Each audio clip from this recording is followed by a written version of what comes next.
हम सबके पास जीने के लिए केवल एक ही जिंदगी है। हमारा जीवन मूल्यवान होना चाहिए, मायने रखना चाहिए, इसका उद्देश्य होना चाहिए और सच में ये तो अद्भुत होना चाहिए। जैसे मैं अपने आसपास देखता हूं तो देखता हूं कि जीवन हार और परेशानी और निराशा में जिया जा रहा है। मैंने इसके बारे में बोझ महसूस किया, क्योंकि ऐसा जीवन जो परिपूर्ण नहीं, उसका तो अस्तित्व ही नहीं होता है। और जो कुछ भी मैंने वचन में पढ़ा है, परमेश्वर हमें हमारी समझ से परे आशीषों के जीवन की प्रतिज्ञा करता है। ये सच में अद्भुत से परे जीवन है। तो मैंने अपने कुछ दोस्तों को बुलवाया, ऐसे दोस्त जिनके बारे में मैं सोचता हूं कि इन्होंने अद्भुत से परे जीवन पाया है, कि वो मेरे साथ में बैठे और चर्चा करें कि एक बहुत ही अद्भुत और प्रभावशाली जीवन जीना क्या होता है। हम सैंटियागो में भोजन के लिए एक साथ इकट्ठे हुए और अभी आप जो देखने वाले हैं, ये तो हमारी अद्भुत बातचीत का भाग है।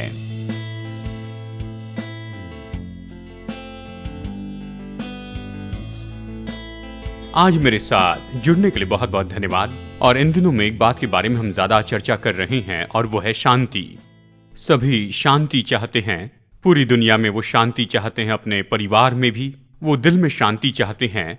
हम विश्वासी के नाते अपने दिल में शांति को कैसे पा सकते हैं? मैं यहाँ पर चिंता पर नियंत्रण करने के बारे में नहीं कह रहा हूँ, मैं कह रहा हूँ यहाँ पर असली सच्ची शांति के बारे में। ये कहाँ शुरू होती है? परमेश्वर हमारे समझ से परे है, आशीषों की जीवन की प्रतिज्ञा करता है। विश्वास में हमारा कमाल से परे की जीवन है। इसलिए मैंने मेरे कुछ मित्रों से पूछा, उन मित्रों से जिनसे मैंने विश्वास किया, और ये कमाल की जीवन है कि हम एक साथ अपने पूरी जिंदगी को बांटते हैं। चर्चा करने के लिए, खुशी और विजय की जीवन जीने के लिए हम सब एक साथ आते हैं और जिसे हम बहुत अच्छी तरह से सेलिब्रेट करते हैं। हम भोजन और संगीत के लिए एक साथ इकट्ठे हुए, जो ये बात पहले नहीं होता था। अब हम एक साथ हर चीज करते हैं और अपना सुख दुख एक साथ बांटते हैं, और वो एक बहुत बड़ा सुकून की जिंदगी है जो हम हमेशा एक दूसरे के साथ बांटते रहते हैं। जब सब कुछ सही चलता है तो हमें शांति होती है। हाँ। और ऐसे दिखाई देता है कि हमारे जीवन में और समाज में कोई भी मतभेद नहीं है।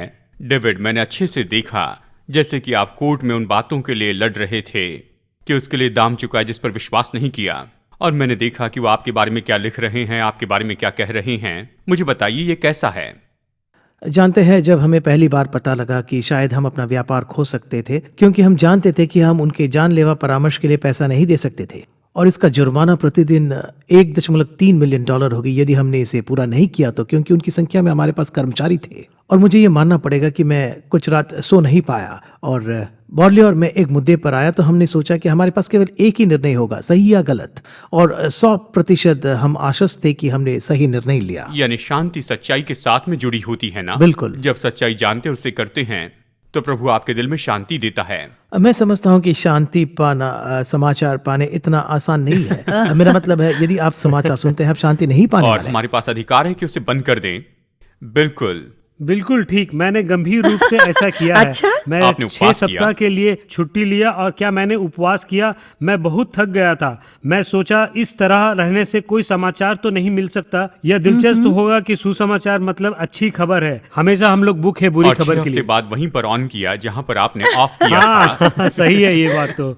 सोशल मीडिया के साथ वही बात है, जैसे उससे जुड़कर एक तरह से असंतोष होता है, महसूस करना जैसे कोई शांति नहीं है। ऐसे कुछ क्षेत्रों में मेरी हिम्मत हमेशा फिलिपियों 4 है कि मेरे लिए जब मैं ऐसा परिस्थितियों का सामना करती हूँ जैसे चारों ओर सब कुछ पागलपंती चल रही है, विनती परमेश्वर के पास प्रस्तुत नहीं करती हूँ, धन्यवाद देने का प्रयास करती हूँ। इसलिए कई बार जब समाचार देखती हूँ जो मेरी शांति चुराने की कोशिश करते हैं, मैं अपनी विनती परमेश्वर को प्रस्तुत कर सकती हूँ, कुछ धन्यवाद देने विषय पाती हूँ। इस प्रकार शांति के एहसास का अनुभव कर सकती हूँ। बाइबल बहुत स्पष्ट बताती है कि शांति परमेश्वर का वरदान है। बाइबल कहती है कि हमारा मन व्याकुल न हो और किसी बात की चिंता न करे, लेकिन अपनी हर एक विनती को परमेश्वर के सामने धन्यवाद देते हुए प्रस्तुत करते चले जाएं। जैसे मैं अपने दोस्तों के साथ में बैठा और हमारी चर्चा पर मैंने गौर किया, मैंने फिर से एक बात याद की कि शांति तो एक निर्णय है, ऐसा निर्णय जो किसी के जीवन को बदल देता है। और अगले कुछ मिनट में मैं आपको बताऊंगा कि कैसे शांति का जीवन बहुत ही जरूरी है अद्भुत से परे जीवन के लिए।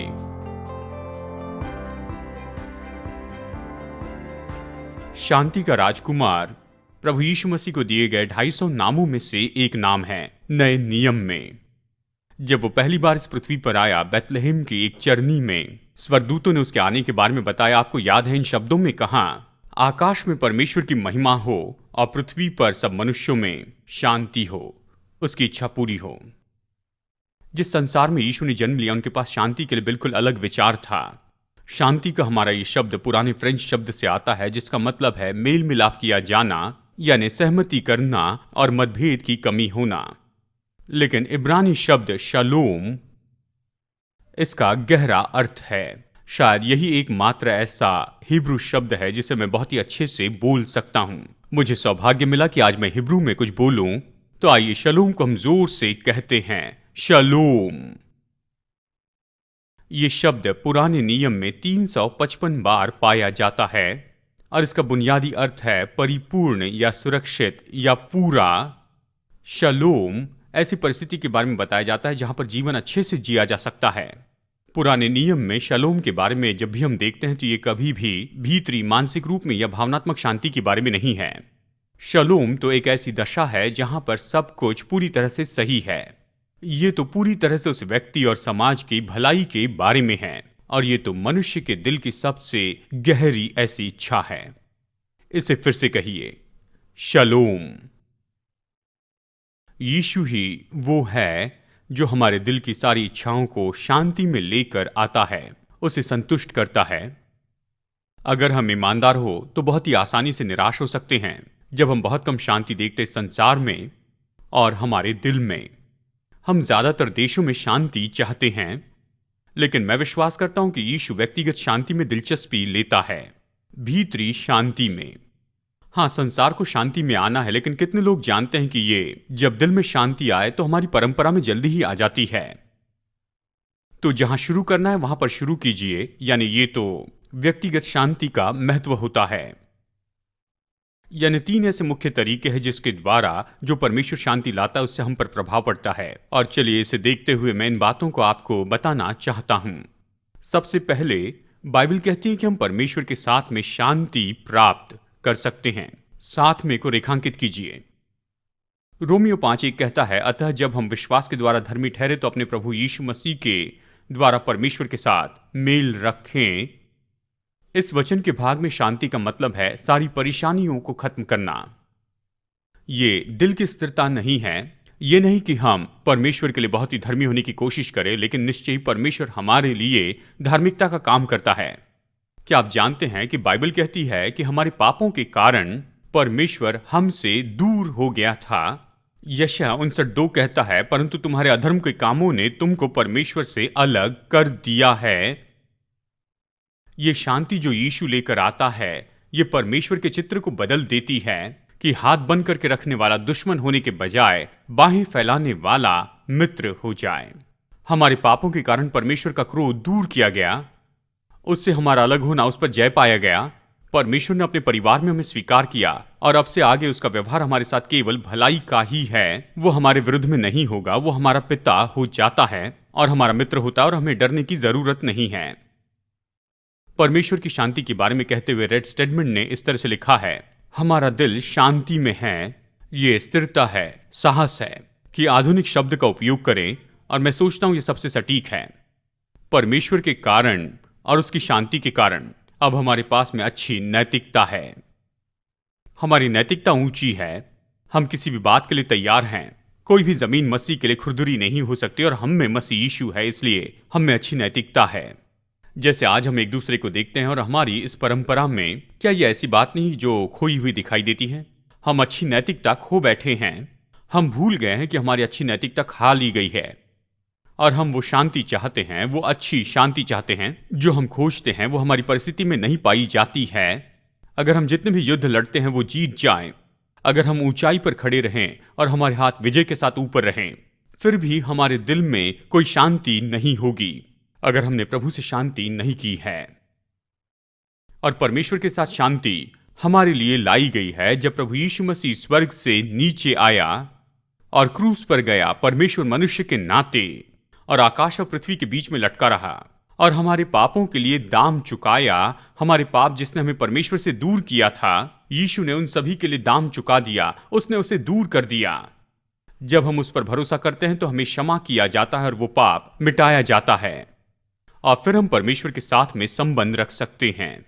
और तब हम कह सकते हैं कि विश्वास के द्वारा धर्मी ठहराए जाने के द्वारा मैंने परमेश्वर से मेल मिलाप किया है।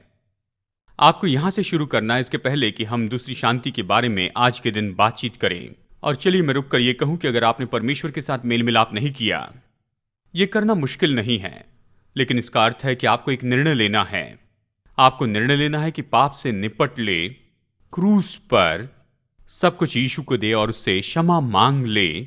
जब आप ऐसा करते अपने दिल में आने के लिए उसे न्योता देते हैं, तो पिता परमेश्वर के साथ में जो संबंध है वो तुरंत ही स्थापित होता है, और इसके कारण संभव होता है कि हम अनुग्रह के सिंहासन के निकट ही और बांध कर चले कि हम पर दया हो, जो आवश्यकता के समय हमारी सहायता करे। वाह! अब केवल यहां पर परमेश्वर के साथ ही शांति नहीं, लेकिन परमेश्वर की ओर से शांति है। यूहन्ना 14:27 कहता है, यीशु कहता है, मैं तुम्हें शांति दिए जाता हूं, अपनी शांति तुम्हें देता हूं, जैसे संसार देता है वैसे नहीं देता। तुम्हारा मन व्याकुल न हो और न डरें। यीशु ने इन शब्दों को अपने वध किए जाने के पहले कहा था।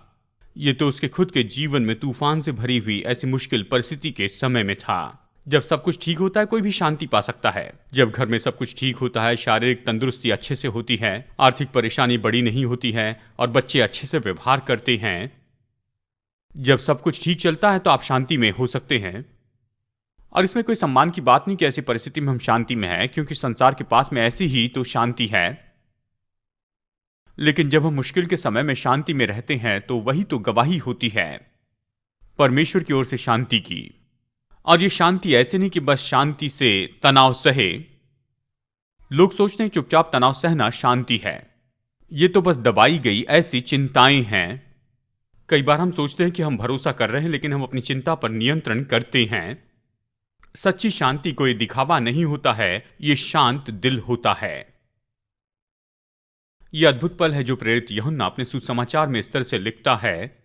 यीशु यहां पर एक कमरे में आया और जो कि अपने चेलों के सामने पहली बार प्रकट हो रहा था। उसी दिन, जो सप्ताह का पहला दिन था, संध्या के समय, जब वहां के द्वार जहां चेले थे यहूदियों के डर के मारे बंद थे, तब यीशु आया और उनके बीच में खड़े होकर उनसे कहा, तुम्हें शांति मिले। और उसके बाद में उसने जो किया ये सिद्ध तरीके से बताता है, जिसके बारे में हम यहां पर इन वचनों में चर्चा कर रहे हैं। क्योंकि यूहन्ना अध्याय 20 में अगला वचन इस तरह से कहता है, और ये कहकर उसने अपना हाथ और अपना पंजर उनको दिखाए। और वो अपना हाथ और अपना पंजर उनको दिखाता है ताकि वो इस बात को अच्छी तरह से पहचान ले कि वो है। लेकिन मैं विश्वास करता हूं कि वो कह रहा था, ये जो जख्म है, और इसके साथ तुमसे यही कहता हूं, तुम्हें शांति मिले। क्रूस पर उसकी मृत्यु, उसके कारण ये संभव हुआ कि हमें वो शांति दे जिसके लिए हम बेताबी से प्रार्थना कर रहे थे। ये सबसे बड़ी खबर है। केवल परमेश्वर के साथ शांति नहीं, परमेश्वर से शांति नहीं, लेकिन परमेश्वर की शांति है। ये सबसे उत्तम है। हम इसके बारे में फिलिपियों अध्याय 4 में पढ़ते हैं। पौलुस यहां पर फिलिपियों से ये कहता है, किसी बात की चिंता मत करो, परंतु हर एक बात में तुम्हारे निवेदन, प्रार्थना और विनती के द्वारा धन्यवाद के साथ परमेश्वर के सम्मुख उपस्थित किए जाएं। तब परमेश्वर की शांति, जो सारी समझ से परे हैं, तुम्हारे हृदय और तुम्हारे विचारों को मसीह यीशु में सुरक्षित रखेगी। जब प्रेरित ने ये वचन लिखे तो वो रोम में एक कैदी था। उस ठंडे और बिना ज्योति के गड्ढे में पौलुस ने प्रभु की शांति पर विश्वास रखा कि वो आगे बढ़ाएं। उसने मानो इस तरह से बात किया कि प्राण को सौंप दिया, और भीतरी शांति प्रभु पर विश्वास करने के कारण आई। मैं अपने आप से पूछता हूं, जैसे आपसे पूछ रहा हूं, कि आप इस शांति का आनंद उठा रहे हैं? क्या हमारे अंदर ऐसी भीतरी शांति हो सकती है? क्या हमारे पास में ये शाश्वती है कि सब कुछ ठीक हो जाएगा, जबकि बाहरी परिस्थिति ये बताती है कि यहां पर पूरी तरह से गड़बड़ी है? ये एक अच्छी परीक्षा है। क्या आप रात को सो सकते हैं?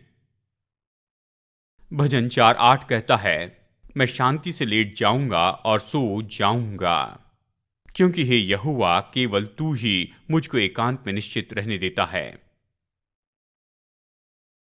चाहे दिन के समय में कुछ भी क्यों ना हो, चाहे कोई भी समस्या क्यों ना हो जो आपके जीवन में हो, चाहे कोई भी निराशा आपके जीवन में काम कर रही है, चाहे स्कूल में जो भी हो रहा हो, या परिवार के दूसरे सदस्यों के साथ?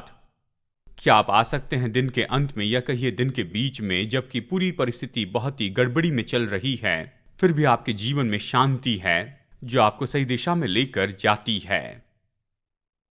पौलुस के अनुसार परमेश्वर की शांति काम करती है एक सिपाही के जैसे, जो चलता है आगे और पीछे आपके दिल के दरवाजे के सामने के सुरक्षा दे।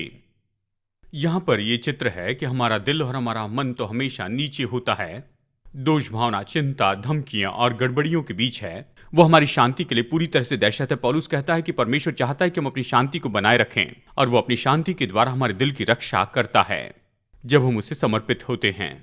मुझे मेरे दिल का ये चित्र पसंद है। परमेश्वर का सिपाही दरवाजे से यहां वहां चक्कर काटता है कि गड़बड़ी को बाहर रखें जो भीतर आकर शांति नाश करते हैं। जब आप परमेश्वर की शांति के बारे में देखते हैं, मैं प्रोत्साहित करता हूं कि आप उस शांति को बढ़ाते चले जाएं। 4 ऐसे महामार्ग हैं जिस पर परमेश्वर की शांति यात्रा करती है। परमेश्वर की आत्मा, परमेश्वर का पुत्र, वचन और प्रार्थना। इनमें से हर एक के लिए कुछ शब्दों में मैं आपको बताऊंगा। सबसे पहले परमेश्वर की आत्मा में शांति। क्या आपको याद है जब यीशु ने अपने चेलों को सिखाया और उन्हें बताया कि उसे स्वर्ग में वापस जाना है? उसने कहा उसका स्वर्ग में जाना अच्छा है, क्योंकि जब वो स्वर्ग में वापस जाएगा तो वो पवित्र आत्मा को भेजेगा कि वो उसकी जगह ले। आप कहेंगे पवित्र आत्मा परमेश्वर के पुत्र से कैसे बेहतर है? एक तरीके से, जब यीशु मसीह इस पृथ्वी पर था, उसने पाया कि वो तो मनुष्य के शरीर की सीमाओं में बंधा था। यानी यीशु तो केवल एक ही जगह पर था जबकि इस पृथ्वी पर था, यानी केवल व्यक्तिगत रूप में था। और आप बाइबल में से जानते हैं कि यीशु कभी इस्राएल देश से बाहर नहीं गया था। और उसने कहा जब मैं स्वर्ग में वापस जाऊंगा तो पवित्र आत्मा भेजूंगा, और वो एक जगह के लिए सीमित नहीं होगा। पवित्र आत्मा हर एक व्यक्ति के दिल में रहने के लिए आएगा जो मुझ पर भरोसा रखता है। और इसलिए पवित्र आत्मा के द्वारा जहां भी तुम जाते हो मैं तुम्हारे लिए उपलब्ध रहूंगा। जो भी तुम करते हो, जो भी तुम्हारे साथ होता है। बाइबल हमें सिखाती है कि जब हम यीशु मसीह को व्यक्तिगत उद्धारकर्ता के रूप में स्वीकार करते हैं, पवित्र आत्मा आता है कि हमारे दिल में वास करे, और वो हमारा अनंत काल का उद्धारक होता है।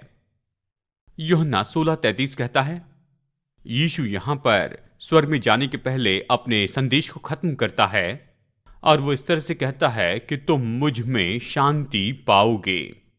आत्मा का फल प्रेम, आनंद और शांति है। जब आपके दिल में पवित्र आत्मा होता है तो आपके जीवन में शांति की संभावना है। और बाइबल कहती है ये शांति तो इस बात का सबूत है कि पवित्र आत्मा आपके जीवन पर नियंत्रण करता है। तो मैं कैसे कह सकता हूं परमेश्वर का पवित्र आत्मा मुझ पर नियंत्रण करता है? मेरे अंदर की शांति के कारण, जबकि मेरे आसपास गड़बड़ियां हैं। मैं कैसे जानूं पवित्र आत्मा मुझ में शांति लाता है? जब मेरे पास ऐसे पल है जबकि पूरी गड़बड़ियां होती हैं और मैं अपने दिल में इस तरह से महसूस करता हूं, मैं ठीक हो जाऊंगा, प्रभु मेरे साथ है, मैं इसे कर दिखाऊंगा। परमेश्वर कहता है कि वो हमें देगा अपनी आत्मा के द्वारा। और फिर परमेश्वर के पुत्र की शांति। जब यीशु अपने जाने के बारे में अपने चेलों को तैयार कर रहा था तो उसने इन शब्दों के द्वारा उन्हें प्रोत्साहित किया, तुम्हारा मन व्याकुल न हो, परमेश्वर पर विश्वास रखो और मुझ पर भी विश्वास रखो। मैं तुम्हें शांति दिए जाता हूं, अपनी शांति तुम्हें देता हूं। जैसे संसार देता है मैं तुम्हें नहीं देता। तुम्हारा मन व्याकुल न हो और न डरो। और कुछ वचनों के बाद में यीशु अपने पहले की प्रतिज्ञा को फिर से बताता है। कहता है, मैंने ये बातें तुमसे इसलिए कही कि तुम्हें मुझ में शांति मिले। और वो सच्चाई कहता है कि संसार में तुम्हें क्लेश होता है, परंतु धाड़स बांधो, मैंने संसार को जीत लिया है। मुझे सवाल पसंद है जो कि अय्यूब की किताब में लाया गया है। मुझे पता नहीं था कि ये यहां पर है। मैंने अय्यूब की किताब कई बार पढ़ी लेकिन इसे चूक गया, लेकिन इसे लिखना योग्य है। अय्यूब 34:29, जब वो चुप रहता है तो उसे कौन दोषी ठहरा सकता है? क्या ये महान वचन नहीं है? जब वो, यानी ये तो अवश्य ही परमेश्वर के बारे में कहता है, जब वो चुप रहता है तो यहां कौन परेशानी लाएगा? ये मेरी प्रार्थना हम सभी लोगों के लिए जो पौलुस प्रेरित ने अपने थिस्सलुनीकिया के लोगों के लिए की थी वैसी है। उसकी यही प्रार्थना है, अब प्रभु जो शांति का सोता है वो आप ही तुम्हें सदा और हर प्रकार की शांति दे। ये मेरी प्रार्थना है। फिर परमेश्वर के वचन में शांति है। मैं कान लगाए रहूंगा कि परमेश्वर यहोवा क्या कहता है। वो तो अपनी प्रजा से जो उसके भक्त हैं शांति की बातें कहेगा। मैं कान लगाए रहूंगा कि परमेश्वर यहोवा क्या कहता है, क्योंकि जब मैं उसकी सुनूंगा तो वो शांति कहता है। क्या आप जानते हैं कि बाइबल आपकी शांति के लिए चाबी है? और जब मैं कुछ मुश्किल समय में से जा रहा था, मुझे पता नहीं था कि मैं क्या करूं, तो मैंने वचन के साथ ज्यादा समय बिताया। संदेश तैयार करने के लिए नहीं, लेकिन मेरी खुद की मदद और प्रोत्साहन के लिए। और कभी कभी निश्चय आप लोगों को इस किताब में से कुछ वचन याद कर लेने चाहिए, क्योंकि ये आपके जीवन में हिंसा को पूरी तरह से दूर करने लायक काम करते। यानी जब बुरी बातें होती हैं, आतंक फैलता है, तो आप जानते हैं कि ये वचन है जिसे आप थाम सकते हैं और हथियार के रूप में उपयोग कर सकते सारी चिंताओं के विरुद्ध में। और फिर अंत में प्रार्थना में शांति है। सुनिए पौलुस फिलिपियों को क्या कहता है अध्याय 4 में, किसी भी बात की चिंता मत करो। इसे गौर से सुनिए। चिंता मतलब चिंतित होना। जानते हैं इस वचन के लिए पुराना किंग जेम्स कहता है कि तुम किसी बात की परवाह न करो। और जब मैं नौजवान था तो वचनों को बहुत ही अच्छे से देखता था। किसी बात की परवाह न करो। फिर मैंने जाना कि परवाह मतलब चिंता करना। किसी बात की परवाह न करना वचन ये कहता है, परंतु हर एक बात में तुम्हारी निवेदन प्रार्थना और विनती के द्वारा धन्यवाद के साथ उपस्थित किए जाए। अब देखिए, इसके बारे में मैंने अपने मन में इस तरह से सोचा। सारांश में प्रेरित पौलुस कहता है कि मसीह जीवन तो 3 घेरों से घिरा है। सबसे पहले ये चिंता का क्षेत्र है या फिर परवाह का क्षेत्र है। अगर संदर्भ पढ़े तो आप पाएंगे कि क्या कहता है, किसी बात की चिंता न करें। और फिर ये प्रार्थना का घेरा है। यहां प्रार्थना के घेरे में क्या करना चाहिए, किसके लिए प्रार्थना करनी है? सारी बातों के लिए। और फिर धन्यवाद देने का ये घेरा है, और उस घेरे में क्या चलता है? प्रभु आपके लिए जो कुछ भी करता है उसके लिए धन्यवाद देते जाएं। परमेश्वर ने आपके लिए जो किया उसके लिए धन्यवाद देने में वो उन चिंताओं को दूर करता है जो आपके दिल को चोट पहुंचाती है। दूसरे शब्दों में, किसी बात की परवाह नहीं करनी है, सारी बातों के लिए प्रार्थना करना है, सभी बातों के लिए धन्यवाद देना है। इस तरह की शांति आपके दिल में ये सब कुछ उत्पन्न करने में कभी नहीं चूकती है। कुछ साल पहले मुझे मौका दिया गया कि मैं शिकागो में मूडी कॉन्फ्रेंस में प्रचार करूं। बुधवार की शाम मैंने प्रचार किया और अगले ही दिन मुझे वापस आना था। और इस घटना में 1000 पास्टर आए थे। और मुझे सबसे ज्यादा याद है, मेरा वहां रहना मेरा संदेश नहीं, लेकिन उनके गीत मुझे अच्छे से याद है। क्या आपने सोचा 1000 पास्टर गीत गा रहे हैं?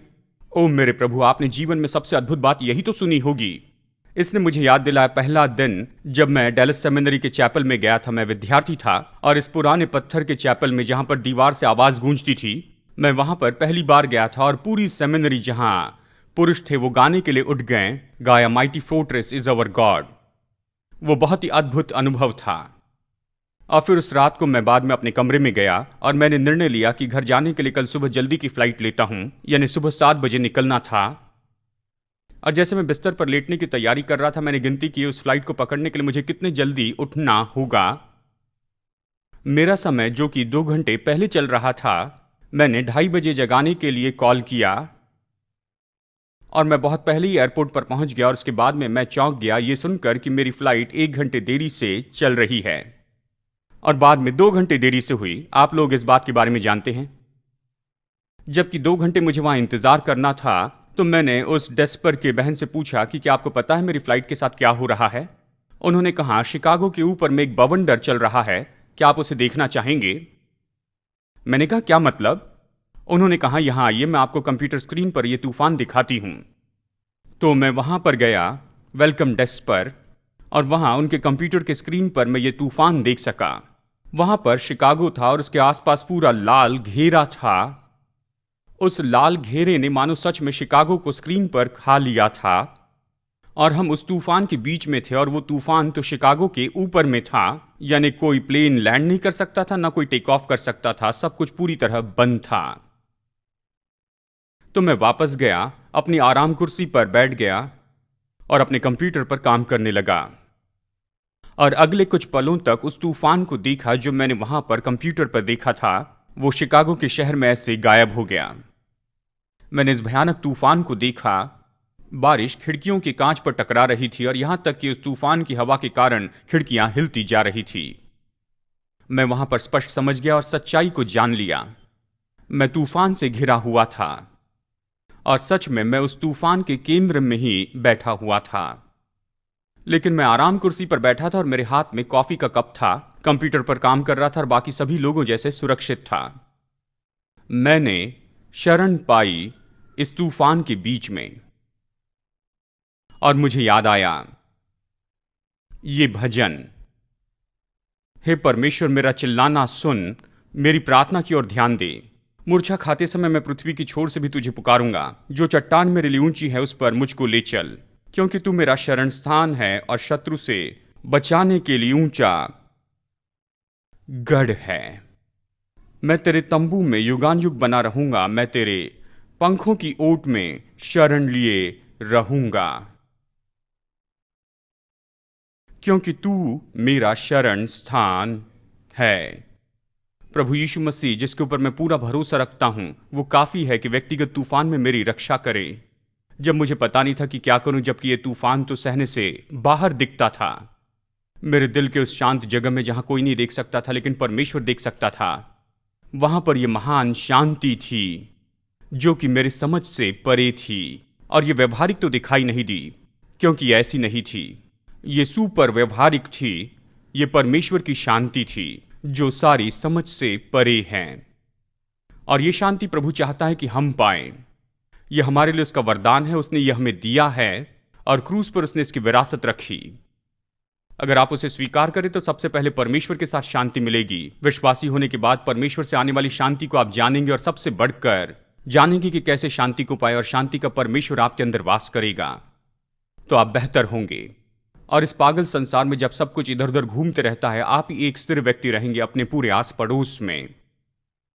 लोग आपकी ओर देखकर कहेंगे इसे क्या हो गया है, क्या ये खबरें नहीं सुनते हैं, अखबार नहीं पढ़ते हैं? हाँ, हम खबरें पढ़ते हैं लेकिन हम पर छाया है प्रभु यीशु मसीह की।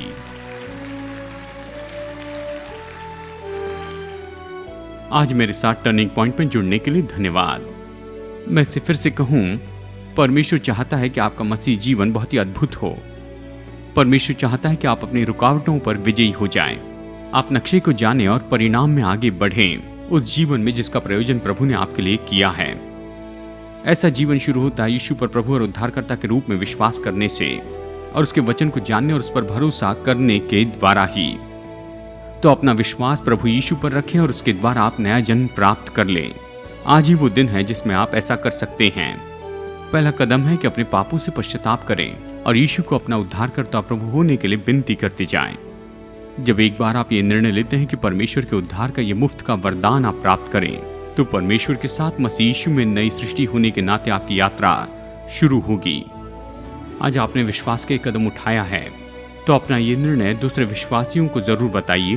भरोसेमंद सेवकाई या फिर लोकल चर्च को आप बताइए कि आप अपने इस नए विश्वास में बढ़ते चले जाएं।